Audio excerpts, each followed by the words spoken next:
চমৎকার একটা গোল্ডেনের একটা গেট, এটা কি কি মালামাল দিয়ে করা? ভাই এটা হলো 24 কাপ আছে, এখন 2500 কাপ পাইতেছে। এগুলো সম্পূর্ণ মালামাল 1.5 mm ভাই। 1.5 mm। সব যা আছে এখানে 1.5। এই শীটটা, এই যে গোল্ডেন যে শীট, এটা 1.5। 1.5। হ্যাঁ, আর পিছনে যেটা আছে এটা 1 mm। পিছনে যেটা মিররটা 1 mm। আর এগুলো যা আছে এটা 1.5, এটা 1.5। এই মালামাল যা আছে, এই যে আপনার এই যে আউট ফ্রেমটা দেখতেছেন, এটা হ্যাঁ, 1.5।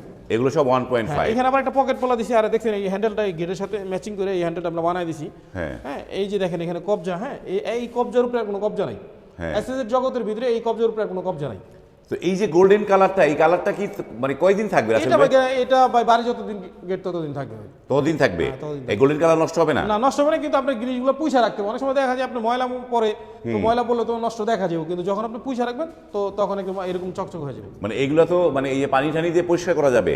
হ্যাঁ, পানি টানিতে পরিষ্কার করা যাবে, কিন্তু আপনি এটা তেনাদা পুষলে সবচেয়ে ভালো হয়, কারণ পানির অনেক সময় দাগ থাকলে বলবেন যে দাগ দেখা যায়। হ্যাঁ। যখন আপনি একটা শুকনো তেনাদা পুইসা ফেলাবেন তো আবার গেট ক্লিয়ার।